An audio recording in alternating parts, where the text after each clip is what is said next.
Chaque fois que nous nous référons à nous, nous le faisons d'une conviction qu'il y a une partie ici en vous. Vous avez en quelque sorte le contrôle de tout. Donnez le nom que vous voulez. J'aime l'appeler conscience, qui est l'endroit où Dieu habite. J'aime toujours faire cette source religieuse. Le discours religieux vient de cette compréhension de la psychologie, de la psychiatrie. Dans mon cerveau, il y a ce que nous appelons la conscience, qui est l'endroit qui sait tout sur moi. Dans mon livre, partout où je vais, laissez votre cœur être là. Si vous n'avez jamais lu, je vous recommande. C'est un livre très cool. C'est un dialogue d'un homme avec sa conscience. Et la conscience est un enfant. Je voulais donner un tel sens. Ce qu'elle sait, elle sait. Elle n'est pas déguisée. Bien sûr, elle apprend à être déguisée. Mais vous, au premier moment de votre vie, étiez absolument honnête. Vous étiez extrêmement transparent avec ce que vous ressentiez, ce que vous pensiez. Ensuite, les gens m'ont éduqué pour que vous n'ayez pas tout dit, disons simplement quelque chose. Nous sommes donc dissimulés pendant que nous faisons des études. Cela ne devrait pas l'être, mais nous sommes polis. Je ne dis pas tout ce que je pense. Je ne dis pas tout ce que je pense. Parce que c'est une douceur que j'essaie d'observer. Alors je fais face toi. Je n'ai pas aimé ta coupe de cheveux. Pourquoi vais-je dire que je n'aimais pas votre coupe de cheveux? Si cela ne change rien, à moins d'avoir beaucoup d'intimité avec vous et que je suggère, regardez la prochaine fois. Je ne sais pas ce que vous en pensez, mais je pense que vos cheveux s'améliorent de cette façon. Et vous avez tout le droit de dire, la tête est à moi, les cheveux sont à moi, et je dois l'aimer. Ensuite, vous devinez la vie de quelqu'un que vous aimez. Mais nous avons cette partie de nous qui n'était pas contaminée par l'hypocrisie, les déguisements que nous donnons habituellement. Nous l'appelons conscience. Lorsque cette partie de nous qui a la commande identifie que quelque chose ne va pas, elle envoie un message. Et comment? Nous avons ce message. Quelle est la fièvre de la maladie émotionnelle? Le conflit? Si le corps, quand il est malade, doit nous donner une indication que quelque chose ne va pas avec lui. Une fièvre, par exemple. Lorsque nous ne sommes pas tout à fait émotionnellement, la manifestation est appelée conflit. Le conflit est la fièvre des émotions. Le conflit est cette réalité qui vous met un obstacle entre ce que vous êtes et ce que vous êtes. Celui que vous êtes et celui que vous êtes. C'est peut-être que celui que je suis aujourd'hui n'a rien à voir avec ce que je suis dans mon essence. Alors je supposais des choses dans ma vie qui ne m'ont pas dit respect. Et parce que j'avais peur de contrer quelqu'un, j'acceptais que comme le mien, je restais pour moi. Je suppose que je n'avais pas le courage de dire que ce n'était pas pour moi, que cela n'avait rien à faire avec moi. Et soudain, cette situation s'est tournée, il s'est tourné, et j'arrête de vivre bien en moi. Et puis je suis en conflit. La fièvre des émotions ou des conflits. Je suis en conflit, je ne tombe pas en moi, je ne sais pas comment agir, je ne sais pas comment vivre, comment le faire. Et le conflit, il s'établit en nous, comme une sorte d'épine sur l'oreiller. Vous savez, comme si vous essayiez de dormir dans un lit dont l'oreiller est bordé d'épines, chaque fois que vous. L'autre jour, j'ai entendu une histoire qu'une fille a sauté du 10e étage. Une expérience de suicide, non? Et puis le portier a entendu son cri de l'aide au moment où elle est tombée. J'ai trouvé cette histoire très triste, parce que si elle était tellement convaincue qu'elle voulait vraiment mourir, elle n'aurait pas crié d'aide. Mais s'il y avait un cri d'aide à cette époque où personne ne pouvait faire autre chose, cela signifie que dans une fraction de seconde, cette fille a trouvé un lien avec la vie. Et regretté tarda. C'était déjà au milieu de l'automne. Il n'a plus donné le temps de tenir sur la fenêtre. Cela ne recula plus en arrière. Il n'a plus donné plus de temps à sauver par quiconque. Il n'a pas donné le temps d'étendre un réseau. Il a découvert le lien à l'époque de la chute en retardé. Mais c'est intéressant d'y penser. Le lien boiteux de cette fille, la raison qui l'a fait sauter de la fenêtre, s'estompa là-bas, à mi-chemin. Et soudain, elle a réalisé qu'elle faisait un non-sens. Tout cela, mon peuple. Dans une fraction de seconde. Le soin que nous devons avoir, c'est que nous ne mettons jamais nos pieds dans la fenêtre pour sauter. Parce que parfois nous prévoyons, pensant que nos vies sont trop mauvaises, nous prévoyons parfois la souffrance. La souffrance n'est même pas venue, et nous avons déjà créé. La raison n'est même pas du béton, mais nous souffrons déjà. Nous sommes trop impatients et parfois nous mettons à la hâte le pied dans la fenêtre, et nous anticipons à mort. Et parfois ce n'est même pas concrètement, mon peuple. Cette fille est décédée concrètement. Parfois, nous mettons notre pied dans la fenêtre d'une autre manière. Dans la métaphore, non? Nous ne le mettons pas spécifiquement là-bas. Mais en quelque sorte, nous risquons de perdre le sens de la vie. Il est très facile de reprendre le sens de la vie. Mais perdre est encore plus facile. Est-ce que tu sais pourquoi? Parce que les stimuli qui sont de notre côté incitent généralement la perte du sens de la vie. Il est regrettable de voir comment les structures du monde sont de plus en plus froides, calculantes, précipitées, inhumaines. Et au milieu de toutes ces agas, toute cette confusion, c'est un sacré travail pour nous de garder fermement la volonté de vivre. Nous gardons ferme en nous, vivant en nous, le lien avec la vie. Quelque chose doit m'arrêter dans cette vie. Quelque chose doit me monter chaque matin et affronter ce à quoi je dois faire face. Parfois c'est l'enfant que nous avons, parfois c'est un ami que nous avons, parfois c'est une responsabilité affective que nous avons, parfois c'est un travail, et parfois un projet de rêve, de doctorat, de l'université, quelque chose que nous devons avoir à raviver nos rêves chaque jour. Mais tout d'abord, il y a un besoin essentiel. Ayez Dieu présent dans notre vie. Avoir un Dieu qui nous motive à vouloir être meilleur. Ayez un Dieu qui nous encourage à vouloir la vie. Une petite fleur dans la fenêtre que nous ne perdons pas de vue. Ce que Dieu nous offre tous les jours. Parfois, nous sommes très ingrats. Nous disons que tout est très mauvais. Mais nous disons à la hâte. Nous prévoyons de dire.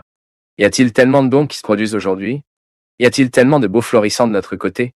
Mais plusieurs fois à cause de notre pessimisme, en raison de notre étrange façon de nous presser de mort, nous nous plaignons ingrats, injustement.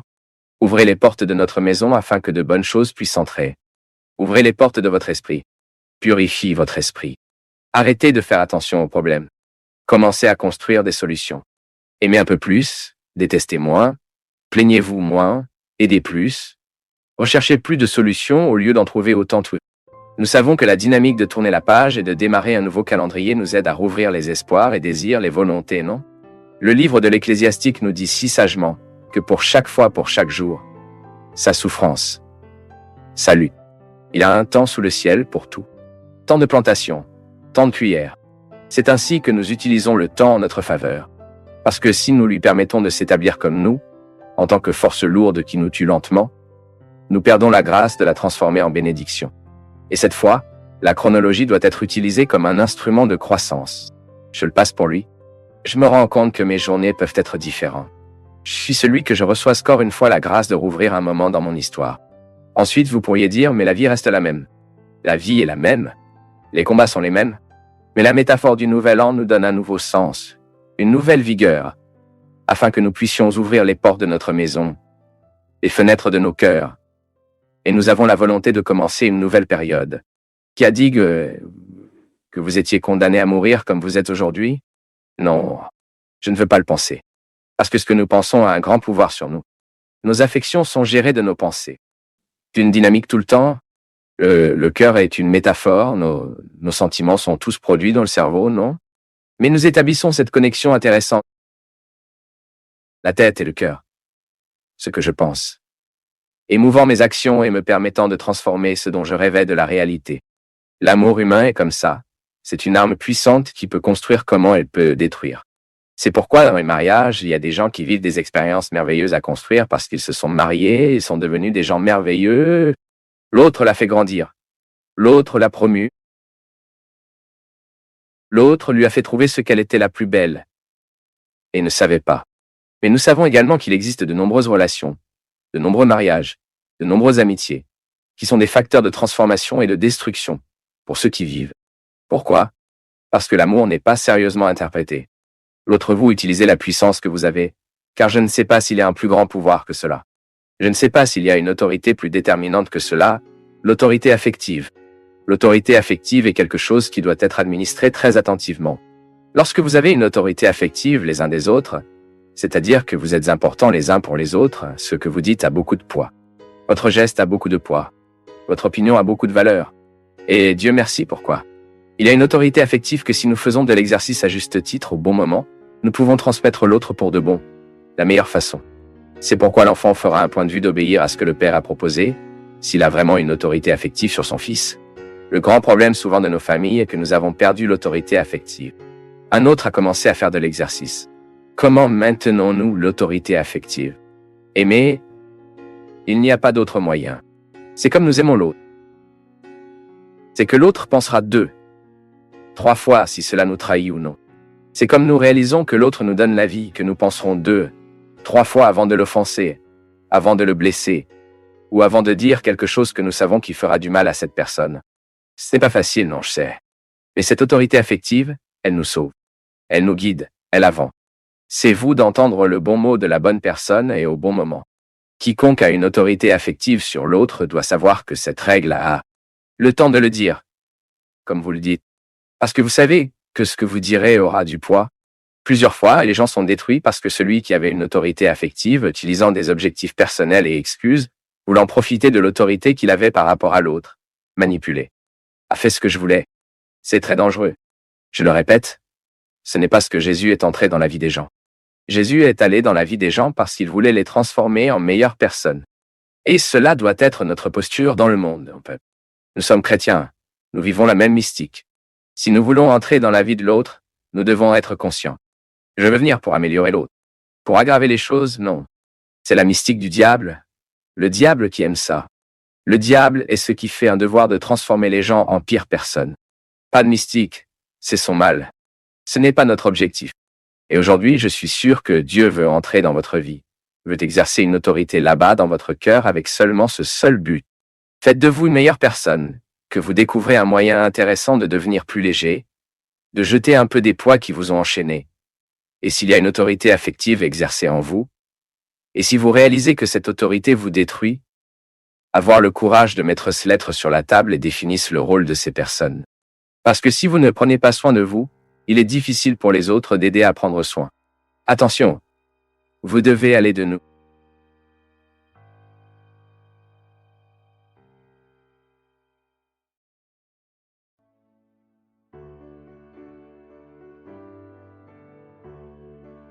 Père, il y a 2 mois, et j'ai demandé à ma fille, mais quelle est la raison de tant de douleur, tellement de souffrance? Et elle m'a dit comme ça, c'est que nous découvrons, père, que mon père, il a quelques mois de vie. Le médecin nous a annoncé qu'il était dans un état de cancer très avancé. J'ai entendu et il semblait que, entre cette décision d'être enfermé dans la salle et la nouvelle que le père vivrait sous peu, il y avait une contradiction. Puis je lui ai demandé avec grand courage, sans crainte de manquer de respect à sa souffrance, sans crainte de ne pas tenir compte de la dépression qu'elle vivait, sans crainte de ignorer ce qui était douloureux à l'époque. Et j'ai demandé, ma fille, ouais, préférez-vous passer ces quelques mois que votre père a verrouillé dans votre chambre? Ne jouez-vous pas au jeu opposé? Vous ne pouvez pas changer ce fait. Si je le pouvais, je retirerais le cancer du corps de votre père. Je ne peux pas non plus. Mais vous pouvez retirer votre cancer de vous. Celui que vous n'avez pas physiquement, mais que vous vous permettez de prendre soin de votre âme. Vous n'avez pas de cancer détectable aux examens, mais vous permettez à la maladie de votre père de le rendre plus malade qu'elle. Ne pensez-vous pas à bien vivre ces derniers fois avec votre père, être la meilleure fille du monde? Ou lui donner, qui sait, la sécurité dont il a besoin pour le moment? Votre père n'a pas besoin d'une fille déprimée à côté de lui. Votre père a besoin d'une fille qui l'aide à faire face à la souffrance. Il semble au moins l'égoïsme de votre part, fermant dans votre chambre, oubliant les souffrances de votre famille et en ajoutant un de plus. Il est temps de réagir. Vous ne pouvez pas modifier le cadre, mais vous pouvez modifier le cadre. Vous ne pouvez pas changer la scène finale, mais je suis sûr que vous avez la possibilité de définir une manière différente de l'interpréter maintenant. Au lieu de penser à votre douleur, à votre souffrance, vous regardez votre père, et vous aidera à vivre cette fois. Être de votre côté à tout moment. Et allez vivre, allez voyager, emmenez votre père pour voir ce qu'il aime. Emmenez son père dans la mesure la chambre à l'avance déplorant la mort de votre père. Célébrera la vie restante. Au lieu d'anticiper le sillage de votre père, la tristesse que ce sera, qui viendra, qui sera inévitable. Au lieu d'anticiper toute cette tragédie, découvrira un sens pour la vie à ce moment. Elle m'a regardé effrayée, mais on dirait qu'elle s'est réveillée. Puis il m'a donné une nouvelle que c'était froid, que ce mot a suscité la responsabilité en lui. J'ai eu quelques jours avec mon père. Je les vivrai avec la qualité. Peut-être que mon peuple nous manque ce choc, afin que nous puissions également constater que face aux difficultés, nous avons encore des réactions. Le gros problème est que face aux difficultés, nous ne réagissons pas. Souvent, les problèmes nous paralysent et nous ne prenons aucune initiative pour les résoudre. Nous nous localisons dans les pièces, nous nous enfermons dans la triste strophe. Tout comme le poète met dans la musique la tristesse d'une strophe, une telle déception dans cette strophe. Je n'ai pas d'amis, je suis déçu, je n'ai pas à y aller. Ce sont des phrases qui justifient toute porte verrouillée. Et il est facile pour nous de nous enfermer dans la pièce, Il est facile pour nous de fermer la porte pour des solutions. Est-ce que tu sais pourquoi? Parce que faire face aux défis des solutions nécessite des efforts de notre part. Verrouiller la porte, non. Fermer dans l'égoïsme et dire que je ne suis pas là pour personne est très facile. Maintenant, vous ouvrez la porte, faites face à la maladie du père, faites face à la faim, faites face aux situations qui viendront de tout cela. C'est un travail difficile. Et je sais que dans la possibilité de fermer la porte, il sera beaucoup plus facile de fermer. Nous nous soutiendrons dans ce verrou et nous oublierons le reste. Et ainsi, après sa mort, après la fin. Je dis toujours, mon peuple, que notre vie est toujours qualifiée à partir de deux sentiments très communs en nous. Soit nous manquons ce que nous avons vécu, soit nous avons des remords. C'est dans ces deux ruelles que nous allons, que nous vivons, que nous construisons nos maisons. Les villas sont des chemins étroits parce que je vous le dis, ce sont même des chemins étroits. Maintenant, vous qui savez, avec la vie que vous vivez aujourd'hui, avec ce que vous faites aujourd'hui, vous découvrez si vous construisez manquant ou si vous construisez des remords. Les choix que vous avez faits tout au long de la journée, aujourd'hui, vous avez une future matière première ici. Tout ce que vous avez choisi, tout ce que vous avez dit, tout ce que vous avez vu, tout ce que vous vouliez, tout ce que vous vouliez, tout ce que vous faites, c'est une question à appuyer sur ce jour longtemps pour se souvenir. Ou deviendra des remords. La fille, face à l'incapacité de faire face à la mort de son père. Parce qu'après la mort du père, il allait certainement pleurer le temps qu'elle a perdu. Elle allait manquer de précieuses opportunités d'être par lui. Des choses qui, après la mort, vous n'avez plus comment. Seulement dans l'éternité? Mais cette éternité prend du temps pour arriver. Car notre vie ici, nous ne savons pas combien de temps nous aurons. Et la qualité de notre vie sur terre dépend de ces choix que nous faisons. Et rame sur nous la bénédiction du Dieu Tout-Puissant. Celui qui est Père, Fils et Saint-Esprit. Qu'est-ce que Élan Vital dans la philosophie de Bateson? C'est précisément cet élément de vie qui donne à la Ligue, qui me fait manquer le désir de vivre, que je ne suis pas découragé d'exister. Parce qu'il est lourd à vivre, les gars. Il faut un sacré emploi pour être qui nous sommes. Je vis mes poids. Vous vivez le vôtre. Et puis, si nous n'avons pas cet élan vital, nous succomberons à la première critique qui se produit, la première situation désagréable à laquelle nous devons affronter. C'est ainsi que nous rétablissons cet élan vital, et nous ajoutons toujours plus de valeurs, ajoutant des valeurs de sorte que cet élan vital se maintient toujours. Viktor Franklin a déclaré que pour que quelqu'un gère la vie, elle a besoin de sens. Et ce sens peut être situé dans diverses situations. Je peux avoir un objectif futur dans ma vie, soudain j'étudie et je veux être médecin. Être médecin est un sentiment pour moi de me réveiller tôt chaque jour, de surmonter les difficultés de l'université, de surmonter les difficultés que je dois fixer tous les jours. Car il n'est pas facile d'atteindre des objectifs. Les objectifs seront toujours impliqués dans les distances, seront toujours imprégnés de difficultés. Donc je découvre le repère de la métaphysique. Je découvre l'élan vital de la philosophie de Bergson. Et je découvre le sens de la vie de Viktor Frankl. Plusieurs explications de la même chose. Et en fait, au moment où nous vivons, nous n'avons même pas besoin de la compréhension théorique de la philosophie. Ce dont nous avons vraiment besoin, c'est du courage que cette philosophie soit ancrée dans notre existence. Tout comme le Verbe de Dieu était incarné dans le sein de Marie, dans le ventre de Marie. J'ai besoin de vivre ce mystère de l'incarnation chaque jour. J'ai besoin d'incarner tous les rêves dont j'ai besoin pour être qui je suis, les objectifs que j'établisse. Écoutez, je ne veux pas mourir avec ces défauts. Alors j'ai fixé des objectifs pour surmonter ces défauts. Le bonheur comme être. Ce bon sentiment que vous vous battez comme vous devez vous battre pour que des choses se produisent comme vous, en quelque sorte, conçues. Et bien que cela ne se produise pas totalement comme vous l'avez projeté, vous saurez comment gérer les résultats contraires. Car c'est une question de sagesse, une question de maturité. Seuls les enfants s'attendent à ce que la vie soit parfaite. Et à mesure qu'ils grandissent à maturité, ils découvrent que ce n'est pas tout à fait. Ce n'est pas vrai. N'est-ce pas l'une des plus grandes difficultés que nous devons vivre? L'un des plus grands deuils dont nous avons besoin pour organiser comment les gens sont. C'est moi de comprendre que la vie n'est pas comme je l'aimerais. Mais je prends ce que c'est et je fais un travail avec moi afin que mon bonheur soit possible même lorsque tout semble désespérément perdu. Tant de témoignages, tant de gens qui nous ont écrit et qui nous ont dit des moments difficiles, ou qu'ils ont maintenant des difficultés que si nous ne prenons pas soin de vous, ils le feront se déplacer, ils grandissent. C'est la même chose, mon peuple. Si sur votre toit vous avez un petit conducteur, réparez-le bientôt, car cette goutte peut commencer à éliminer le mur sur le sol et il peut provoquer une terrible infiltration. Pourquoi? Une goutte d'eau ne peut pas nuire à un mur, mais une goutte de dégoulinage chaque jour, puis il a le pouvoir de destruction. La même chose se produit dans notre vie.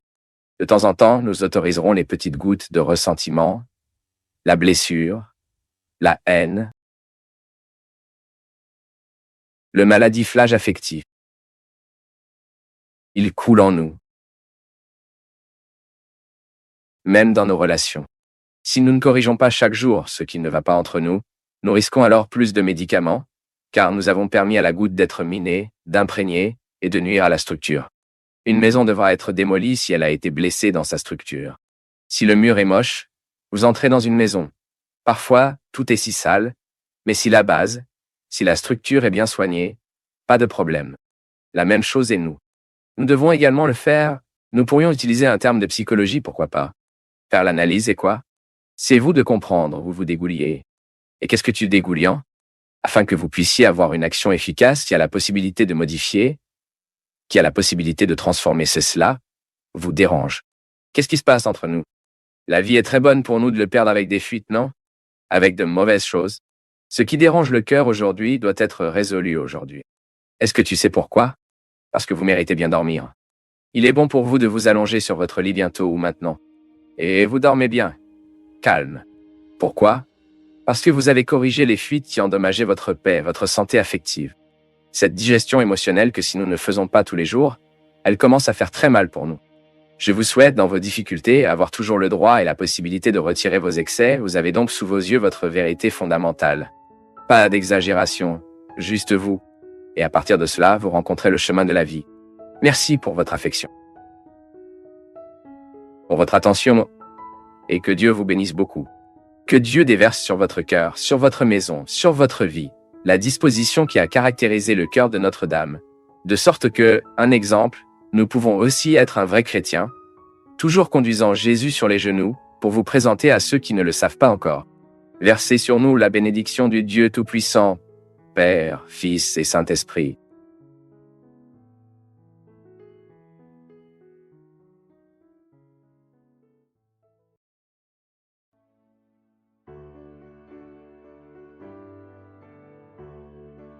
Le processus est le suivant, c'est tout ce qui est aligné, qui a une cohérence, qui a des arguments, puis lorsque vous le regardez, est un tout.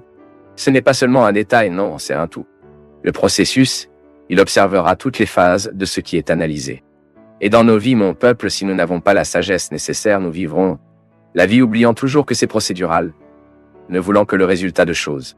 Et ce n'est pas comme ça. Si je ne me réjouis pas dans le processus, le bonheur ne sera pas possible pour moi. Jung, qui était un grand adepte de Freud, qui a ensuite créé une façon très unique de voir la psyché humaine, il a dit précisément que l'être humain est vivant, car il est nourri par un désir. Si nous ne voulons pas, si nous cessons de souhaiter, nous mourrons progressivement. Oui, parce que pour lui, le désir est un élan vital qui nous maintient en vie. C'est ce mouvement intérieur qui nous rend prêts à nous réveiller tous les jours, à travailler, à vivre, à faire ce que nous devons faire. Jung a déclaré que lorsque nous vivons la satisfaction du désir, il peut même y avoir une certaine frustration. Ensuite, nous constaterons que le meilleur désir était de le construire, et pas tant. C'est là que ce dicton populaire est que le meilleur de la fête est de l'attendre. Oui, l'expérience de vous cultiver en souhait, vous pouvez l'appeler autre chose, vous pouvez parler autrement. Viktor Frankl a appelé le sens de la vie. Lorsque vous gardez le sens des choses de l'existence, ce qui fait de vous qui vous êtes, vous commencez à goûter le processus qui n'est pas seulement le résultat du sens de la vie. Parce que j'espère, vous y avez également une dimension procédurale. Vous n'êtes pas avec vos mains croix, les bras croisés, attendant ce que vous voulez. C'est pourquoi dans Christian Hope est un espoir opératoire. Un concept que nous prenons d'un philosophe non théologien, même protestant, Moltmann, a déclaré de manière sophistiquée que l'espoir chrétien est opérant. Autrement dit, je l'ai hâte. Je le fais, je construis ce que j'attends. C'est l'espoir chrétien pour l'éternité. Parfois, beaucoup de gens ont une certaine anxiété quant à l'éternité, Et je comprends, nous qui sommes occidentaux, nous avons beaucoup de difficultés à gérer l'éternité, car nous sommes très rationnels. La semaine dernière, j'ai parlé de Manja Regina, qui est hindoue, et le moment est venu pour certaines explications qu'elle nous donnait.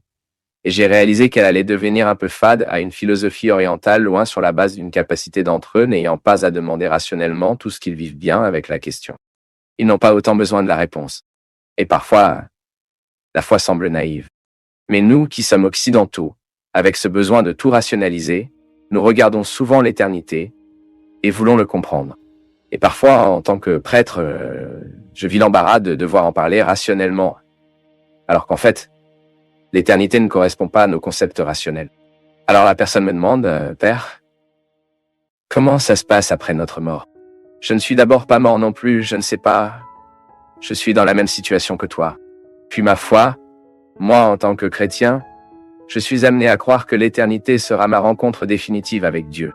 Cela peut signifier tellement, mais vous ne pouvez pas le rationaliser.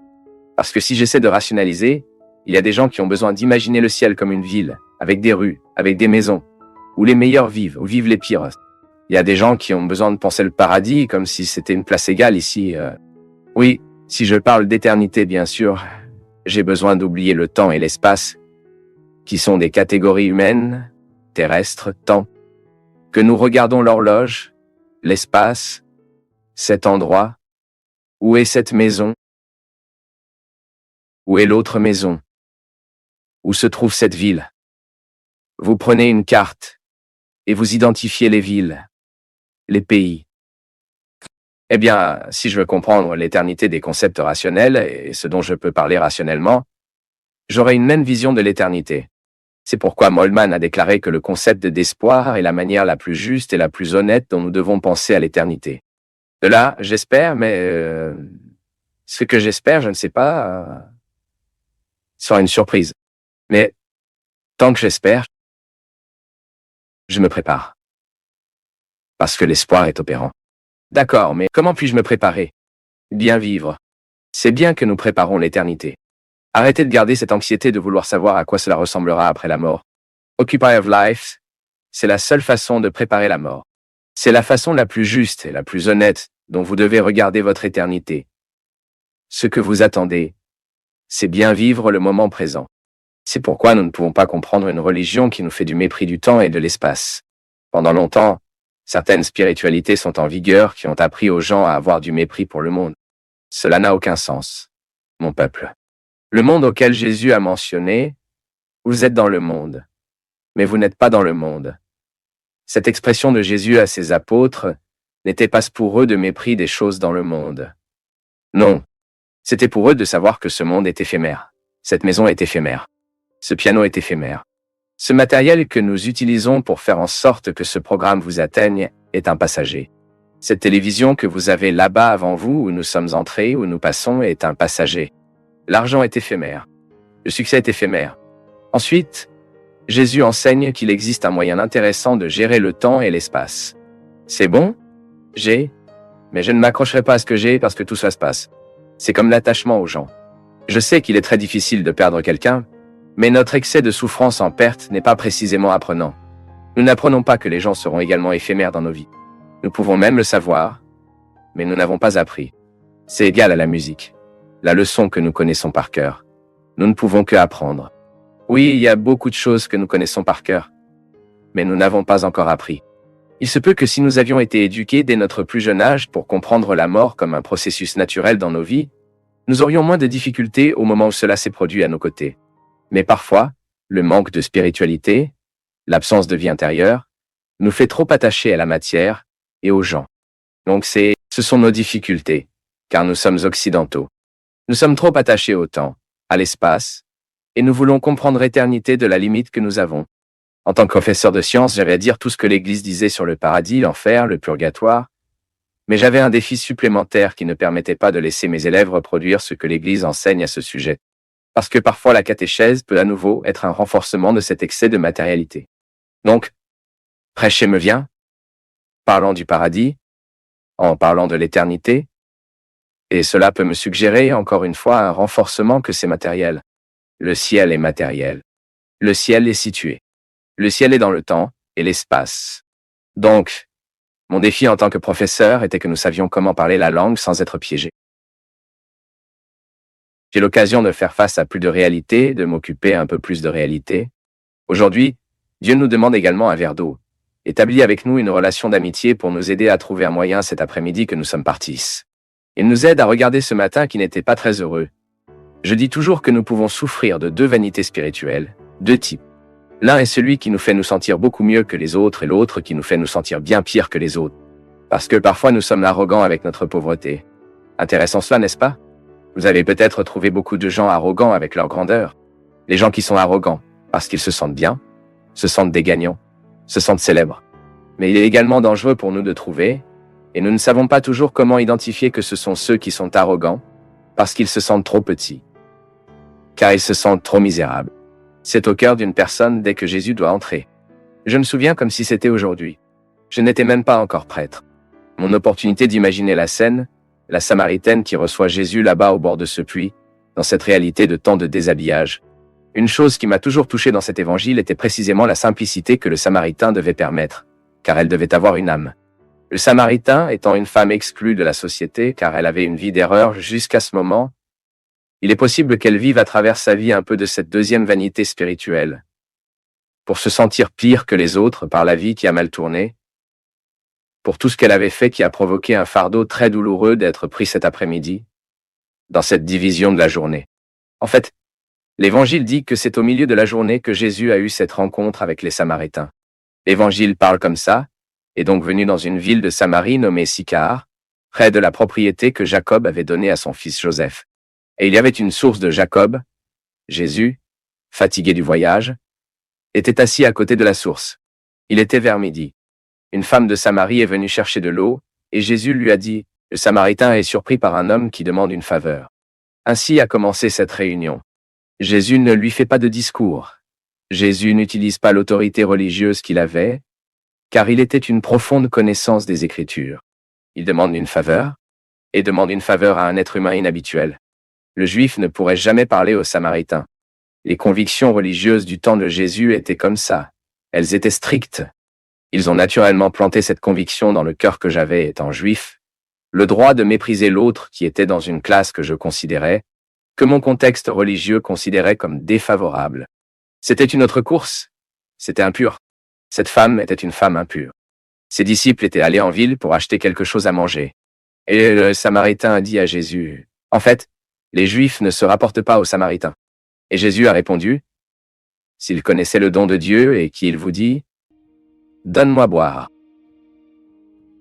Tu te le demanderais, et il te donnerait de l'eau vivante. La femme a dit, « Monsieur, vous n'avez pas de seau et le puits est profond.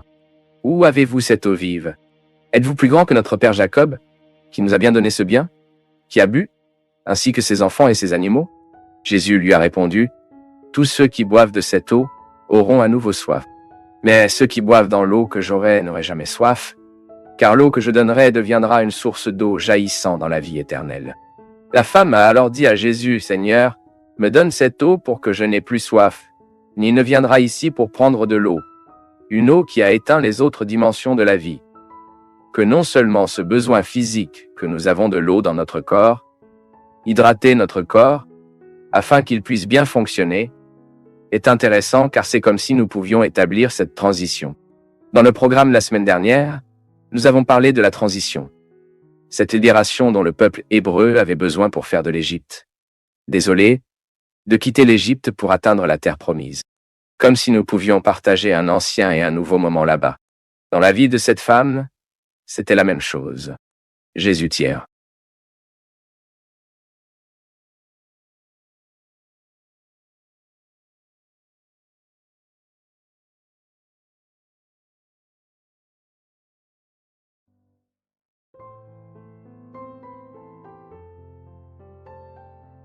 L'absence d'une mère dans la vie d'un enfant, elle a un terrible déficit. Beaucoup de gens n'apprennent pas à perdre après un certain moment de leur vie. C'est parce que dans l'enfance a perdu le mal. Il a perdu de façon spectaculaire. La perte, elle doit être très internalisée. Aujourd'hui, j'ai besoin d'apprendre à perdre. Mais je ne sais pas comment perdre aujourd'hui si un jour le processus de perte m'a été honnêtement enseigné. S'il était brusquement retiré, Si cela n'a pas été conduit à un processus silencieux de cet apprentissage, c'est très difficile. Il y a toujours une belle façon pour vous d'exercer votre maternité, votre paternité dans la vie de votre enfant. L'important est que vous distinguez, pour chaque fois, une façon d'être.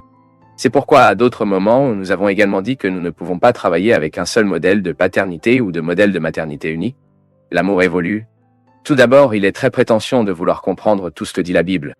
Ensuite, cela vaut une règle selon laquelle au collège, nous appelons l'herméneutique. Nous ne pouvons pas comprendre le texte hors contexte. Ainsi, chaque fois que vous lisez un passage biblique, n'interprétez jamais la lettre. Premièrement, c'est une règle pour nous de pouvoir étudier les Saintes Écritures. Donc, si nous voulons comprendre ce texte, ce passage, essayez de savoir dans quel contexte il a été écrit, quelle communauté ce texte est écrit, pourquoi, et cela existe toujours une explication dans les notes de bas de page. Vous observerez que dans le vers biblique, il y a toujours de temps en temps, vous trouvez un petit pied de page. C'est un très bon moyen pour nous de lire la Sainte Écriture, car la note de bas de page nous donne généralement le contexte. Le texte est là-haut. La note de bas de page concerne généralement le contexte. Il s'agit d'une explication supplémentaire des exégètes pour nous aider à mieux comprendre le sens du texte. C'est une façon d'étudier. C'est un moyen pour vous d'entrer sur le territoire de la Sainte Écriture sans le risque de cette interprétation à la lettre, qui peut souvent être une interprétation stupide. Je suis désolé pour le terme, mais c'est à plusieurs reprises. Si vous voulez interpréter la lettre à Sainte Écriture, vous avez une justification même pour assassiner votre frère. C'est pourquoi tu ne peux pas lire le texte hors contexte. Nous devons savoir qui est destiné à ce message. Prenons un exemple. L'Apocalypse. L'Apocalypse est pleine d'images, de figures qui parlent de la fin du monde. Et tout est construit pour dire que très bientôt, le langage est très urgent, très bientôt, toute cette réalité humaine sera effondrée. Et enfin, la puissance de Dieu sera installée, établie parmi les hommes. Vous voyez que l'Apocalypse, cette promesse apocalyptique, elle est directement liée à la promesse de l'établissement du royaume qui commence en Jésus. Comment pouvons-nous analyser l'Apocalypse? Si vous analysez l'Apocalypse à la lettre, elle perd déjà sa valeur. Parce que rien ne s'est produit. L'Apocalypse prédisait la communauté de cette époque. Parce que les premiers chrétiens croyaient que Jésus reviendrait très bientôt. Des dragons et des choses, des monstres, tout ce qu'il y a de métaphore, c'est-à-dire une langue pour dire ce qui n'est pas là. Mais c'est bien plus. Pour démontrer le désir de l'écrivain à cette époque de démontrer à la communauté que la force de l'Évangile détruira toute forme d'oppression. Quel est le contexte de l'oppression apocalyptique? C'est le contexte précisément du domaine de l'Empire romain sur le peuple. Donc vous voyez, nous ne sommes plus sur le pouvoir des Romains. L'Empire romain est déjà tombé. Les chrétiens sont déjà libres d'être chrétiens. Ce n'est pas vrai? Nous ne sommes plus sur les oppressions d'empereurs. Mais aujourd'hui, nous vivons également des empires diaboliques que tout le temps veut massacrer les principes chrétiens. Nous vivons tout le temps des philosophies d'athéae, comme vous le voyez, par exemple, la tentative de légaliser l'avortement dans diverses parties du monde, d'une manière spéciale au Brésil. Alors, quels sont les empires qui doivent s'effondrer aujourd'hui? L'empire de l'injustice, des inégalités sociales, est-ce vrai? L'empire de la malhonnêteté se trouve de cette honte que nous voyons dans divers endroits du monde. Lorsque les riches oppriment les pauvres, les dirigeants oppriment leurs gouvernés. Vous voyez que nous continuons dans le même contexte que l'Apocalypse, même si nos oppressions ne sont pas les mêmes que l'écrivain sacré. Comment allez-vous lire l'Apocalypse, par exemple, au point qu'il aide votre vie, ma fille? Vous commencerez à identifier les empires dont les empires doivent tomber dans votre cœur. La force de votre cœur est émue par le christianisme. Ensuite, vous apportez tous les principes de l'Évangile, guidant votre action, votre conduite. C'est un chrétien? Ça ne va pas au service. Ça ne va pas me mettre en masse.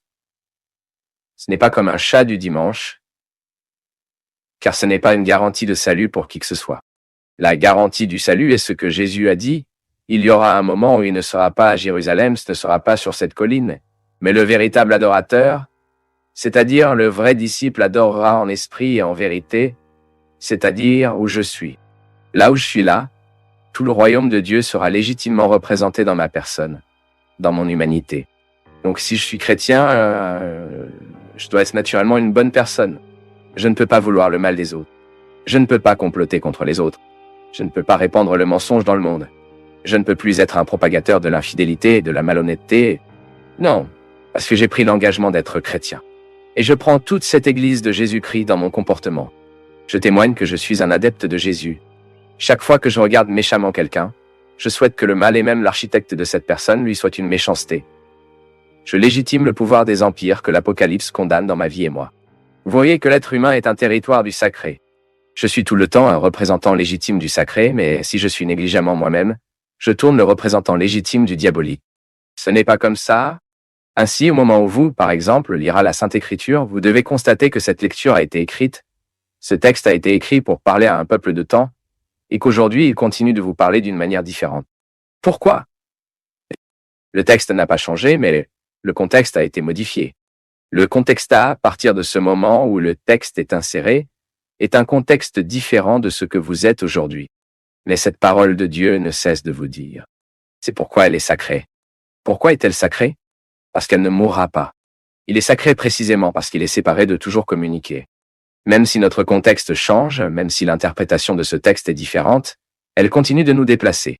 Maintenant, nous avons juste besoin d'être honnêtes, afin de ne pas vraiment détacher la parole de Jésus. Quel est le critère herméneutique qui nous donnera le droit de lire la première phrase de la Bible au dernier et de l'interpréter sans erreur? C'est que nous ne contredions jamais tout ce que nous lisons avec la parole de Jésus. Si à un moment donné, ce mot est interprété dans la contradiction de la parole de Jésus, elle a écrit comme ça, le père Fabio, j'ai 36 ans et j'ai toujours beaucoup souffert de l'insécurité et j'ai réalisé qu'au fil du temps, cette insécurité s'accentuait en moi. De plus en plus, aidez-moi s'il vous plaît. Ces insécurités que nous ressentons, elles ne sont pas par hasard, non? Lorsque nous identifions une insécurité à l'âge de 36 ans et reconnaissons que cela faisait partie de notre vie, nous devons commencer à comprendre pourquoi cette insécurité est maintenue en nous. Pour cela, il y a le processus thérapeutique. Chaque fois que vous faites face à un être humain en conflit, sachez qu'il agit selon l'histoire qu'il avait. Personne n'est par hasard. Il n'y a pas d'être humain dans cette vie incohérente. L'insécurité d'aujourd'hui est souvent associée aux insécurités de la petite enfance. Alors, marié, personne ne vous a forcé à vous marier. Il était mère. Personne ne vous a forcé à être mère. Exerce cette maternité. C'est pourquoi vous qui êtes un parent, vous qui êtes mère, vous devez faire très attention à la façon dont vous vous comportez devant vos enfants. Qu'est-ce que vous arrivez tellement? Qu'est-ce que vous niez tant? Parce que cette capacité à articuler cet équilibre, à établir la confiance au sein de cet enfant. Savez-vous pourquoi? Parce que si ce n'est pas un jour, cela deviendra un adulte malheureux et peu sûr. Lorsque l'enfant souffre d'une grande restriction, par exemple, elle obtient un adulte effrayant. L'enfant à faim, par exemple, est un adulte égoïste. Il a peur. Ce qu'il manquera, car quand il a manqué un enfant, mère qui protège, qui ne laisse pas l'enfant vivre, qui ne laisse pas l'enfant faire les premiers pas, qui ne laisse pas l'enfant ramper, sera un enfant. Sera un adulte qui aura alors peur de faire face aux difficultés de la vie. C'est pourquoi la maternité est 6 mois, n'est-ce pas? Licence de maternité? Précisément, il s'agit déjà de l'enseignement de la psychologie. Mais ensuite, la femme prend 6 mois, va marcher, aller au centre commercial, obtenir les nounous. L'enfant ne peut pas, créature. Faire de l'enfant est le même que la construction de la maison. Si vous ne lancez pas bien les fondements de cette fondation, tombez. Ce n'est pour rien plus tard. Il détruit entier. Pourquoi? Parce que la structure manquait. La sagesse est là dans le monde animal. Les gars, avez-vous déjà vu le chien qui a donné la lumière? Qui a donné naissance? Allez-vous vous promener avec des amis? Un instinct animal montre comment la vie doit être. Avez-vous vu une lionne? Ah, je vais faire le tour de la jungle. Je suis très affligé. Le lion ne me traite pas. J'ai mangé un toast. Pas? Vous n'avez jamais vu une girafe se promener dans la jungle, en détresse, déprimée, laissant tomber son enfant dans un coin? Non. L'animal est coincé et malheur à ceux qui se rapprochent. Bien que ces petits animaux ne soient pas prêts à être laissés seuls, la mère n'abandonne pas. Vous qui êtes une mère, pour le bien de Dieu, ne négligez pas votre responsabilité. Excusez-moi le terme, mais il y a beaucoup de pères et de mères qui sont de véritables usines de personnes malheureuses, parce que la responsabilité de chaque fois n'assume pas au bon moment. Ce qui est intéressant maintenant, ce n'est pas seulement pour Cynthia, et surtout pour ceux qui sont pères et mères à l'époque d'aujourd'hui, c'est que ces insécurités, les gars, ils sont directement liés à la première phase de nos vies. C'est intéressant. À une perspective dans la psychologie de Freud, qui dit que lorsqu'un enfant vient au monde, elle fait progressivement le processus de différenciation. Mais quand, et Freud dit que c'est la première phase de la vie, jusqu'à 6 mois, il dit que l'enfant n'a pas la capacité de se distinguer de l'autre. C'est la relation la plus complète que nous puissions déjà faire dans la vie. C'est la relation mère-enfant. Le père obtient un déficit parce que ce n'est pas celui qui a géré, ce n'est pas lui qui a apporté dans son ventre. Mais cette union totale est brisée à cause des situations de vie. Jusqu'à ces 6 mois, les absences de la mère sont devenues des cicatrices dans notre âme en raison de la compréhension du temps. Un enfant ne sait pas, elle n'a pas l'expérience du temps chronologique comme nous l'avons fait, administré, placé. Nous savons combien de temps il durera. Un enfant de cette première phase de la vie, lorsqu'il est éloigné de sa mère, est comme si elle s'était vue refuser la sienne. Et les cicatrices qu'il provoque dans l'âme d'un enfant est impressionnant. Les psychologues appellent cette cicatrice dans le cerveau, ce qui est une façon de montrer précisément le poids que cette émotion a pour déterminer même la façon dont la personne pense à la vie à l'extérieur. Ainsi, un enfant qui souffre trop de l'absence de sa mère dans cette petite enfance, elle peut devenir un enfant très précaire tout au long de sa vie, précisément parce qu'elle ne fait pas avec le soutien et la garantie de cette union totale. Ensuite, vous pourriez penser, comment est le cœur d'un garçon qui croyait que sa mère reviendrait et qu'elle n'est pas revenue? Regardez, la petite enfance nécessite un dévouement total. Ce n'est pas utile. Cela a donné naissance, vous devrez prendre soin. Ensuite, vous constaterez qu'il est possible de partir pour un temps contrôlé. Cette absence ne peut pas être trop grande. Cette absence ne peut pas être exagérée au cours de cette première année de vie. Alors City, parfois nous souffrons d'insécurité parce que nos parents ne connaissaient pas ces détails de cette histoire. Ils ne connaissaient pas la psychologie. Ils ne savaient pas que 10 minutes de nous pourraient nous coûter une éternité, que nous ne savons pas ce que signifie l'heure. Et que l'absence d'une mère dans cet intervalle de 6 mois, des 6 premiers mois, l'absence de cette maternité, elle est douloureusement ressentie par l'enfant. Donc parce que je n'ai pas cette possibilité de poursuivre mon union totale avec ma mère, Freud a déclaré que tous les développements affectifs de nos relations ne sont que notre désir de retourner à totale union. Que dans de nombreux mariages, vous voyez le mari à la recherche d'une femme absolument la même que sa mère. Ce n'est pas comme ça. Parfois, il veut épouser une femme qui est très similaire à sa mère parce qu'il veut consciemment retourner dans l'union totale. Les gars, c'est pourquoi cette relation de mère et d'enfant est une relation très complexe.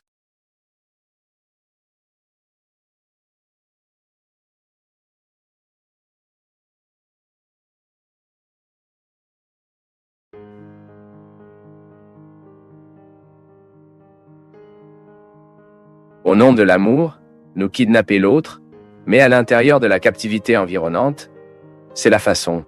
Et nous devons briser ce pouvoir du mal que nous socialisons si souvent. Nous conduisons à la vie de l'autre avec nos comportements. Nous avons parlé ici plutôt que nous devons organiser le deuil, que nous devons faire quelque chose pour nous, au moment où nous réalisons que nous sommes trempés dans un moment de tristesse, d'angoisse, d'anxiété. Et nous avons des gens qui nous écrivent ici pour en parler ici. Margaret, de Marnoassou, et qu'elle est également très reconnaissante à la nouvelle chanson de l'avoir soutenue en ce moment. Je trouve cela très intéressant. Les gars, nous qui voyageons dans tout le Brésil, combien de fois nous trouvons des gens qui nous donnent juste ce témoignage? Les parents qui ont perdu des enfants, qui ont vécu ce moment douloureux, et qui ont trouvé ici dans la nouvelle chanson une protection. Nous savons que nous n'avons pas de réponse magique à la douleur, aux problèmes auxquels nous sommes confrontés. Mais nous croyons au pouvoir que la parole de Dieu, à peu près honnêtement, peut provoquer en nous. Nous sommes donc très heureux, Margaret. Non seulement parce que vous avez bénéficié de la nouvelle chanson, mais aussi par vous, étant évangélique, pour avoir le courage de nous dire ici que notre véhicule de communication a bien fait votre cœur. Nous nous sentons très honorés chaque fois que nous trouvons une personne qui avait sa vie modifiée pour le mieux à cause du travail que nous faisons. Maria Virginia Pereira de Muzu, de Sao Paulo, capitale. Elle a également donné un témoignage de surmonter la mort de sa mère. Elle a dit que grâce au programme, nous l'aidons beaucoup. Elle a dit qu'elle pensait qu'après la mort de sa mère, elle vivrait une dépression. Et ce n'était pas ce qui s'était passé. Le programme de direction spirituelle, la nouvelle chanson, a beaucoup aidé dans ce processus de surmonter.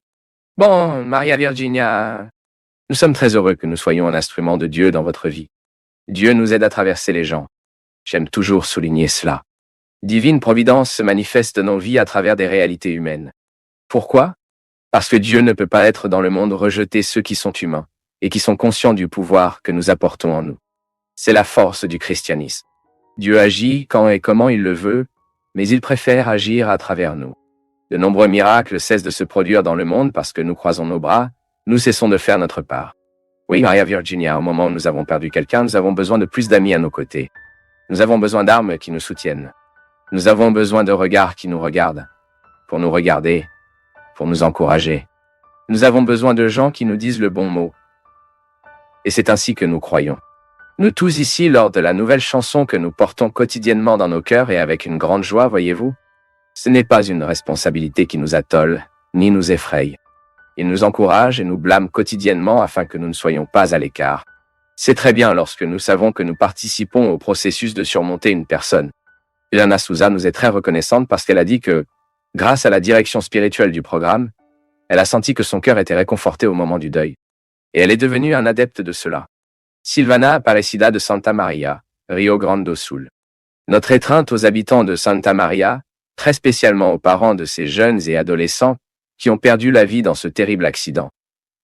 Ce feu dans cette boîte de nuit, où tant de jeunes ont perdu la vie. Nous savons qu'il est très douloureux de vivre un processus comme celui-ci. Nous prenons des mesures vers un avenir en sachant que nous avons enterré un enfant.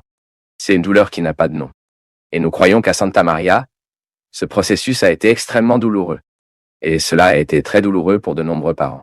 Nous voulons à nouveau démontrer, car parfois cela nous a fait passer du temps. Oh, tant de nouvelles ont pris soin de nos nouvelles. Nous avons appris pour beaucoup. Nous avons souvent vu la répétition des nouvelles. Le feu de cette boîte de nuit Kiss. Les gens qui ont été tués sont passés. Tant d'autres tragédies se sont produites, tant d'autres nouvelles ont remporté le centre de nous, nos médias. C'est mon peuple, mais pour nous c'est arrivé. Pour les parents qui ont besoin de faire face quotidiennement à cette triste réalité de ne plus avoir leurs enfants à l'intérieur, cette nouvelle ne s'est pas encore écoulée. Ensuite, nous avons rejoint tous ces parents, tous les frères, les amis qui ont perdu leurs proches dans cet événement tragique. Maria da Graça Ferreira, de Sao Paulo, de Taubaté, de Mater.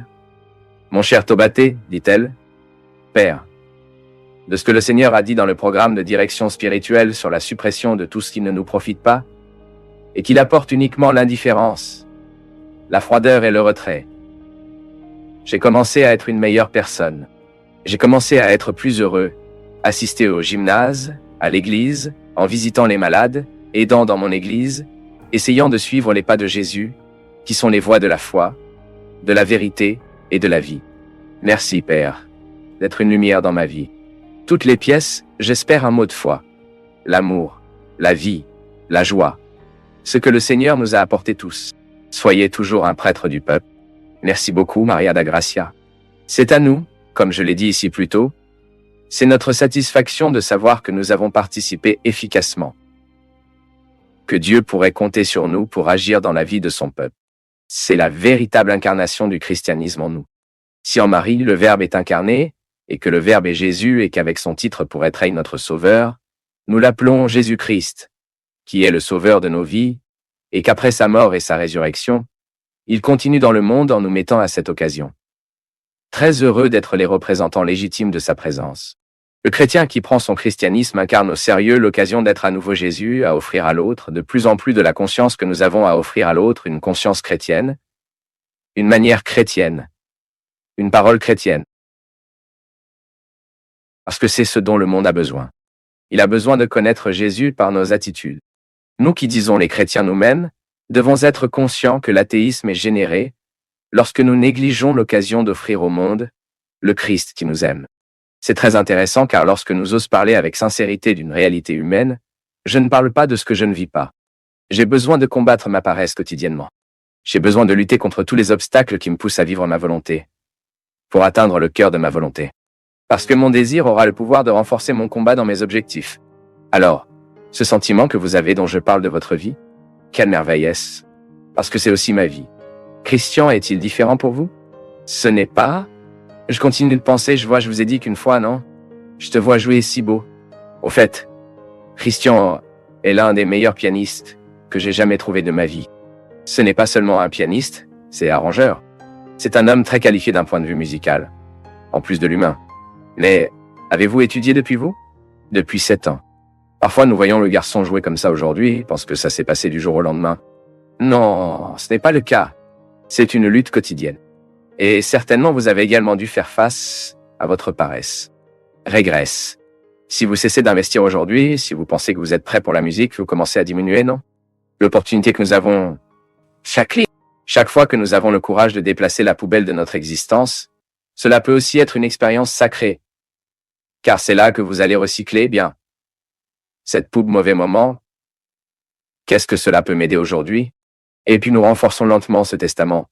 Nous aurons le courage de secouer, car vous avez utilisé le terme si détendu. Bien, pour être un sacré dans ma vie, parce que je tremble la vie ici aussi. Même je voudrais même dire que dans le dernier camp, je n'ai pas eu l'occasion de l'être. Je vais passer ville, très mal. De l'aube de samedi au dimanche, j'ai eu beaucoup de vomissements, me sentant asphyxié, et puis j'ai dû aller à l'hôpital. J'ai été hospitalisé là-bas. J'ai fait mes examens, Dieu merci. Dieu n'a rien découvert sauf qu'il semble que je développe. Peut-être à cause de mon surmenage, je suis fatigué. Je suis vraiment fatigué, mais c'est parce que je suis un peu dramatique aussi et je fais une expérience. L'humour ne me quitte jamais non plus. J'aime jouer avec ma fatigue et je sais que ceux qui m'accompagnent aussi font de même. C'est juste que, en fait, je me suis senti très épuisé même ces derniers temps. Ce que je n'allais pas faire auparavant, c'est coûter cher. Tout est très fatigant dans la vie. Mais j'ai besoin quotidiennement de recruter ma volonté, afin que cette fatigue ne prévale pas sur mon travail. Je pense que le moment vient dans ma vie pour revoir beaucoup de choses, pour faire une pause dans certaines choses. Je suis ouvert à Dieu pour me dire ce que je dois vraiment faire. Parce qu'à un moment, nous constatons que ce que nous faisons ne peut pas être plus important que ce que nous sommes. Et puis, nous commençons à perdre la qualité de vie. Quand nous en faisons trop et que nous pouvons être moins. Lorsque nous avons un agenda qui ne nous permet pas souvent de nous reposer, quand cela ne nous permet pas d'être à la maison, ce qui est absolument reconstitué pour quiconque et tout le monde. Mais dans notre vie quotidienne, nous devons faire face à toutes les réalités qui peuvent s'opposer à notre croissance personnelle. Comme je vous dis, si je vis maintenant, face à une période difficile de ma vie, j'ai besoin d'avoir le courage de permettre le moment difficile. Comme j'ai donné l'exemple précédent, les décombres de mon choix peuvent maintenant provoquer un changement en moi. C'est comme ça que ça marche. Je ne peux pas permettre à ma vie de continuer à être dirigée, à vivre, sans qu'elle passe par le crime de discernement. Je sais que parfois nous avons du mal à entendre ce qui nous dérange. Je sais que parfois la hâte de la vie que nous menions sur la communication, et cela est fatigué. Il subit notre élimination. Et puis, parce que nous sommes sans disposition, la paresse nous tire et nous ne renforçons pas notre volonté. Et quand nous affaiblirons notre testament, lorsque nous ne renforcerons pas cela, vous l'affaiblir. C'est comme Christian a dit, qui joue doit jouer tous les jours. Car sinon, il régresse. Il n'est pas garé dans ce qu'il sait. Il désapprend avec le temps. La volonté est la même chose. Elle n'est jamais garée. Elle régresse. Si j'arrête d'investir dedans, elle régresse. C'est pourquoi je dois faire l'exercice quotidiennement, comme l'a dit Saint Augustine, pour renforcer ma volonté. C'est comme quand vous avez besoin de vivre le dépassement d'une relation qui vous fait mal. Vous aurez la tentation de retourner à cette personne, même si vous savez qu'elle est mauvaise, car vous êtes ému par la dépendance affective. Si vous ne renforcez pas votre volonté, vous ne pouvez jamais vivre la libération de cette relation nuisible. C'est ce que nous disons ici dans le livre qui m'a volé, lorsque nous faisons ici une différenciation entre désir et volonté. Beaucoup de gens sont émus par leurs désirs qui sont ces réalités superficielles en nous. Maintenant, lorsque la personne sera émue par Will, il sera en mesure d'identifier ce dont il a vraiment besoin. Alors allons-y en combattant quotidiennement pour que cela trouve un endroit pour grandir. C'est le fruit de la vie spirituelle en nous, non?